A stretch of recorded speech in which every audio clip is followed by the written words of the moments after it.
दोस्तों 1 मार्च से शुरू हो रही है 10 मुफ्त सेवाएं। जाने कैसे उठा सकते हैं इन सब 10 फ्री सर्विसेज का लाभ। दोस्तों भारत सरकार ने देश के नागरिकों के जीवन को बेहतर बनाने के उद्देश्य से मार्च 2025 से कई महत्वपूर्ण योजनाओं और सुविधाओं की शुरुआत करने का निर्णय लिया है। ये योजनाएं समाज के हर वर्ग को लाभ पहुंचाने के लिए तैयार की गई है।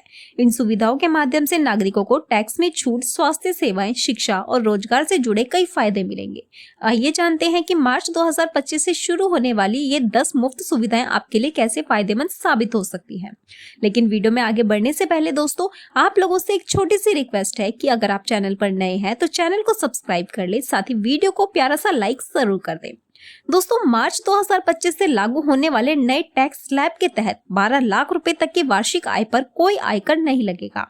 ये मध्य वर्गीय परिवारों के लिए बड़ी राहत की बात है। इसके अतिरिक्त वेतनभोगी कर्मचारियों को 75,000 रुपए तक का स्टैंडर्ड डिडक्शन भी मिलेगा, जिससे उनकी कर देयता और भी कम हो जाएगी। इस कदम से आम लोगों की बचत बढ़ेगी और उनकी आर्थिक स्थिति मजबूत होगी। दूसरा है प्रधानमंत्री जन आरोग्य योजना का विस्तार। दोस्तों स्वास्थ्य सेवाओं के बेहतर बनाने के लिए सरकार प्रधानमंत्री जन आरोग्य योजना का विस्तार कर रही है। ये योजना के तहत 10 मिलियन गिग वर्कर्स को स्वास्थ्य बीमा प्रदान किया जाएगा। प्रत्येक परिवार को इस योजना के अंतर्गत प्रति वर्ष 5 लाख रुपए तक का स्वास्थ्य कवर मिलेगा। इसमें अस्पताल में भर्ती होने से पहले और बाद में खर्चों को भी शामिल किया गया है। जो लोग अभी तक किसी भी स्वास्थ्य बीमा योजना से वंचित थे, उन्हें इस योजना में बड़ी राहत मिलेगी। तीसरा, डिजिटल सेवाओं का मुफ्त उपयोग। दोस्तों मार्च 2025 से गूगल मैप्स प्लेटफॉर्म से अपनी फ्री उपयोग सीमा को बढ़ाकर $3,250 कर दिया है। इससे छोटे व्यापारियों और डेवलपर्स को बड़ा फायदा होगा। वे अपने प्रोजेक्ट्स में बिना किसी अतिरिक्त खर्च के इन सेवाओं का उपयोग कर सकेंगे। Dynamic maps, place details, routes API और एड्रेस वैलिडेशन जैसे एडवांस फीचर्स का मुफ्त उपयोग करके अपने व्यवसाय को नई ऊंचाइयों पर ले जा सकेंगे। चौथा है स्मार्ट सिटी मिशन में नई सुविधाएं। स्मार्ट सिटी मिशन को मार्च 2025 तक विस्तृत कर दिया गया है। इस मिशन के तहत शहरों के बुनियादी ढांचे को मजबूत बनाने और नागरिकों को बेहतर जीवन स्तर प्रदान करने का लक्ष्य है। देश के 100 शहरों में इस मिशन के अंतर्गत परियोजनाओं का क्रियान्वयन किया जा रहा है। सार्वजनिक निजी भागीदारी मॉडल पर आधारित इस विकास कार्यक्रम में शहरी नागरिकों को स्वच्छ और स्थायी पर्यावरण का लाभ मिलेगा। पांचवा, महिलाओं के लिए विशेष सुविधाएं।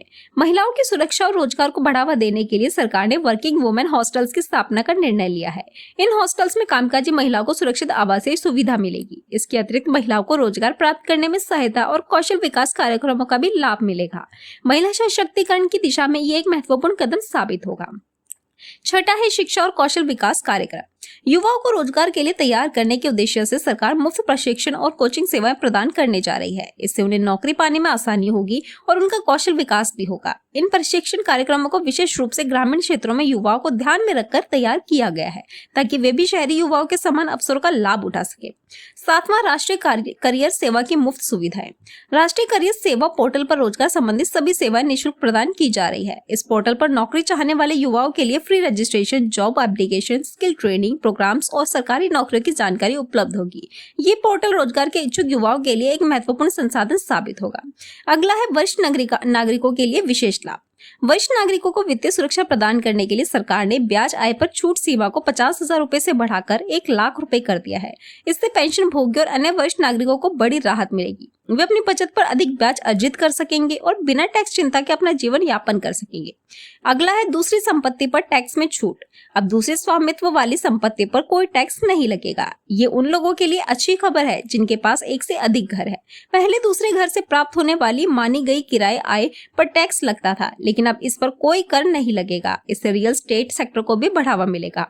अगला है डिजिटल गवर्नमेंट सेवाओं का विस्तार। सर्विस प्लस पोर्टल पर नई डिजिटल सेवाओं की शुरुआत हो रही है। इस पोर्टल के माध्यम से नागरिक आसानी से सभी सरकारी सेवाओं का लाभ उठा सकेंगे। यहाँ सभी सरकारी सेवाएं एक ही प्लेटफॉर्म पर उपलब्ध होंगी। ऑनलाइन आवेदन, भुगतान और आवेदन स्थिति ट्रैक करने की सुविधा में लोगों को सरकारी कार्यालयों के चक्कर नहीं लगाने पड़ेंगे। तो दोस्तों मार्च 2025 से शुरू होने वाली ये 10 मुफ्त सुविधाएं भारत के नागरिकों के लिए वरदान साबित होंगी। ये योजनाएं न केवल आर्थिक रूप से लाभकारी है, बल्कि स्वास्थ्य, शिक्षा, रोजगार और डिजिटल सेवाओं के क्षेत्र में भी नए अवसर प्रदान करेगी।